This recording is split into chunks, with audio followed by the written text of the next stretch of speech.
Lash, and I'm here at the Hub Culture Pavilion in Davos at the World Economic Forum. Thank you very much for coming along. Always a pleasure. Jeremy Heimans, CEO and co-founder of Purpose. Now you're doing some interesting things about climate change. What are you doing? Right, well, this year is a critical year, as you know, for the climate. The big Paris COP coming up at the end of the year. So to us, the question is, how do we move beyond that base of people who are already committed to acting on climate? Because as we all know, that won't be enough, especially given the enormous organised economic interests opposed to action on climate. So through Here Now, which is a new initiative of Purpose, which is focused on really experimenting with new forms of mobilisation around climate to reach new audiences. We're going to focus a lot this year on the consumer. Because if you're thinking about how to try to go beyond that already committed activist base, you've got to think, well, the largest addressable audience we could engage beyond that are consumers. So we've been working here at Davos, and we had a great meeting earlier in the week with Richard Branson, with the CMO of Unilever, with IKEA, with many of the other big corporates, and Mary Robinson kind of urging them along in terms of the importance of this to the political context, trying to say, okay, we need corporates to get bold, to get edgy, dare I say it, to get political on climate this year. And we don't just want you to issue a press release about that, we want you to directly engage your consumers. And if you look at the model that the tech companies applied when they were trying to defeat the SOPA PIPA internet laws in the United States, a kind of a law that would have effectively censored the internet, they got political.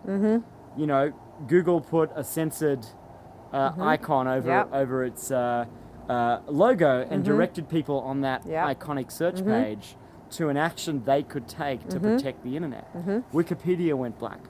So that's the sort of model that we're looking at for Here Now for this year, and we've been building a coalition, a kind of a vanguard, if you like, of corporates that we might work with on that. Fascinating. There's another thing I want to ask you about, and that's you wrote an article in the Harvard Business Review distinguishing between new power values and new power models. Tell me a little bit about that. Right, so this time last year we had a conversation about this idea of new power, the new bottom-up participatory distributed models that are appearing in media and business and politics and reshaping power. Now, we've obviously built on that work in the last year, and one of the things that we study in the HBR piece is this question of Uber as an example of where you get these very powerful distributed bottom-up models like Uber. So Uber, essentially allows you to have this decentralized network of drivers and riders without buying a single car. It's a new power model, very powerful, very scalable. But some of these new power organizations are not demonstrating what we would describe as new power values. So in the Harvard piece, we identify new power values as being things like commitment to transparency, a belief in participation and collaboration as an end in itself. And old power values tend to be more about, exclusivity, resource consolidation, secrecy. And if you look at an Uber, it's really demonstrating a lot of competitive behaviors, coercive behaviors that you might associate with a very old power template. Now, the interesting question about this is a couple of things. So one is, do these models, can they really survive if they sort of betray their own network participants, if they're not serving the interests of the people who enable that scale in the model? And so with an Uber, you have this interesting situation where some of its drivers are now unionizing against it. The network turns on the platform. So that's one interesting dynamic. But I think the second and bigger set of questions is a question that anyone who's building one of these big bottom-up networks now face. Are you building it in order to create more value for more people? Or are you actually building it to squeeze more value out of those network participants and consolidate more power at the top? Because you have this perverse thing where, an Uber, it does distribute more power to many more people in a way. It gives more agency to people. A Facebook gives more agency to people to self-publish.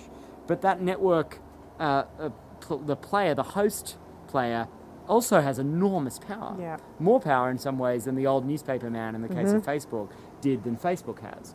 So the question then is, are you actually going to distribute power in these new power networks back to the base, or are you going to consolidate it? And if you consolidate it, is that the right thing to do? And what are the ethical obligations of these new power players to actually build a better and more equal society. And I think those are some really important questions for Silicon Valley at the moment. So how do you get new power companies to have new power values? How do you encourage them to do that? Well, I think part of it is about encouraging them to get structural.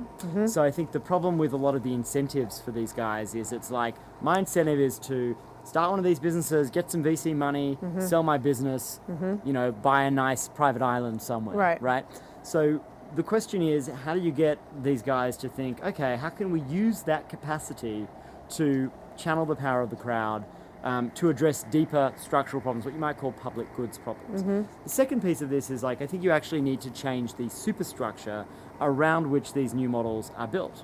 So if you're an Uber or a Facebook, you're actually very constrained, right? You've raised billions of dollars from the capital markets. Those capital markets expect a return that requires you to squeeze that network. So I think some of the most exciting stuff is when these same forces that have built something like Uber build things like effective crowd investment platforms, which are now more legally viable in places like the US, so that a company can grow and be less reliant on big institutional investors or be less reliant on the traditional capital markets. Jeremy, thank you so much for stopping by the Hub Culture Pavilion here in Davos, and I'm Edie Lush.